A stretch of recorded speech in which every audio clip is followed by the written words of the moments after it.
कहते हैं कि यहूदियों की किताब तलमूद में लिखा है कि इस दुनिया की उम्र कुल जमा 6000 साल है और हैरानी की बात ये कि इसमें से 5700 साल पहले ही गुजर चुके हैं, यानी हमारे पास अब सिर्फ 300 साल बाकी हैं। दूसरी तरफ हज़रत मोहम्मद सल्लल्लाहु अलैहि वसल्लम ने फरमाया कि जैसे ये दो उंगलियां एक दूसरे के बिल्कुल करीब हैं, ठीक वैसे ही मैं और क़यामत भी एक दूसरे के पास पास हैं। आज की दुनिया में ऐसी कोई जगह नहीं मिलती जहां जुल्करनैन की वो मशहूर दीवार हो जो उन्होंने याजूज और माजूज को रोकने के लिए बनाई थी। एक दिन रसूलुल्लाह सल्लल्लाहु अलैहि वसल्लम मस्जिद ए नबवी में अपने सहाबा के साथ बैठे थे। सारे सहाबा बड़े ध्यान से उनकी बातें सुन रहे थे। उस वक्त रसूलुल्लाह ने दुनिया के सबसे बड़े और ख़तरनाक फितने दज्जाल का जिक्र शुरू किया।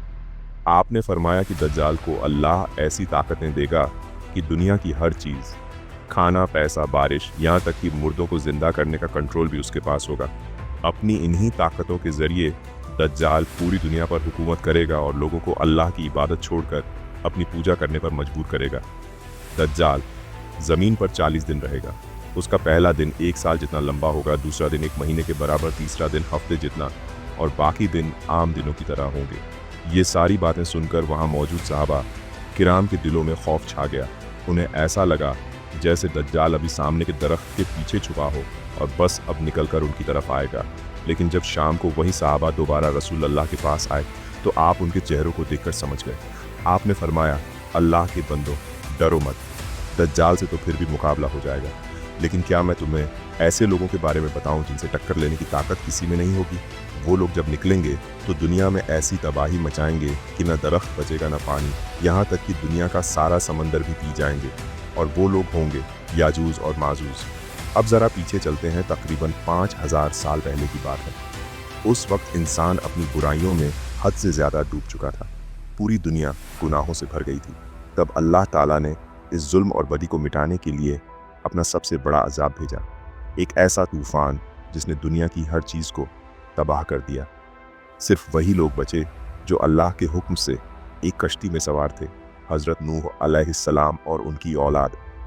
आज दुनिया में जितने भी इंसान हैं वो सब नूह अलैहिस्सलाम के 3 बेटों साम, हाम और याफिस की औलाद हैं। लेकिन इन तीनों में सबसे ख़तरनाक लोग याफिस की औलाद में से निकले। क्यों? क्योंकि याफिस की औलाद दुनिया के सबसे सख्त इलाकों उत्तर, नॉर्थ में जाकर बस गई थी। वहाँ हर वक्त बर्फ़ की चादर बिछी रहती थी। खेती करना नामुमकिन था। जैसे जैसे वक्त गुजरा और याफिस की औलाद की तादाद बढ़ी, खासकर वो लोग जो नॉर्थ के सबसे सुदूर इलाकों में बसे थे, उनकी ज़िंदगी इतनी मुश्किल हो गई कि खाने को कुछ नहीं मिलता था। और जब ज़िंदगी हद से ज़्यादा सख्त हो जाए तो लोग या तो मजबूत बनते हैं या ख़तरनाक। याफिस के इन लोगों ने अपनी भूख मिटाने के लिए लूटमार की आदत डाल ली। जंगल के जानवरों की तरह ये लोग आसपास के इलाकों में जाकर वहाँ के लोगों को तंग करने लगे।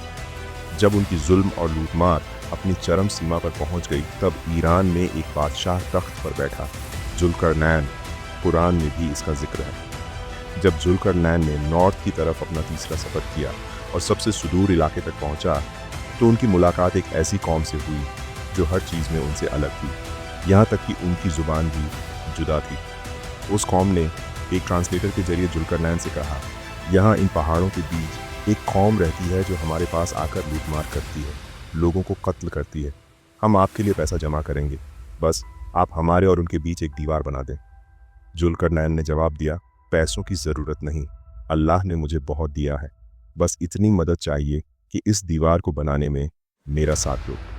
और फिर जुल्करनैन ने उन पहाड़ों के बीच एक मजबूत दीवार खड़ी कर दी ताकि उस कौम को याजूज और माजूज के फितने से बचाया जा सके।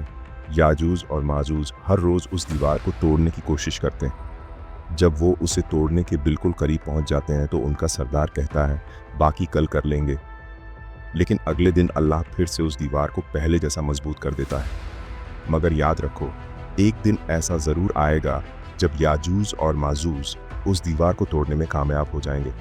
लेकिन सवाल ये है, आज के इस टेक्नोलॉजी और सैटेलाइट के ज़माने में ऐसी कोई जगह क्यों नहीं मिलती जहां जुल्करनैन की वो लोहे की दीवार मौजूद हो? क्या वो दीवार टूट चुकी है और याजूज माजूज बाहर निकल आए हैं, या वो इस ज़मीन पर हैं ही नहीं, किसी और प्लैनेट पर हैं? ये एक बड़ी बहस का मुद्दा है। फिर भी एक बात इस्लाम, यहूदी धर्म और ईसाइयत में कॉमन है, याजूज और माजूज क़यामत के करीब भारी तादाद में पहाड़ों से फिसलते हुए आएंगे।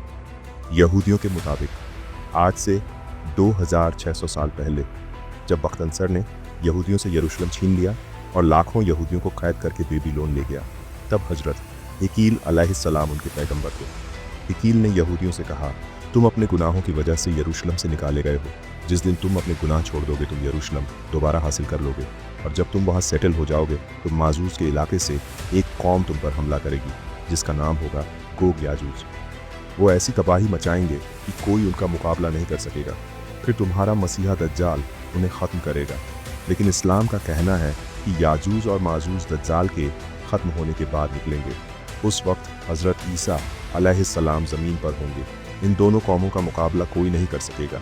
फिर अल्लाह के हुक्म से ईसा अलैहिस्सलाम सारे मुसलमानों को लेकर माउंट सिनाई पर चले जाएंगे और अल्लाह किसी वजह से याजूज माजूज को ख़त्म कर देगा।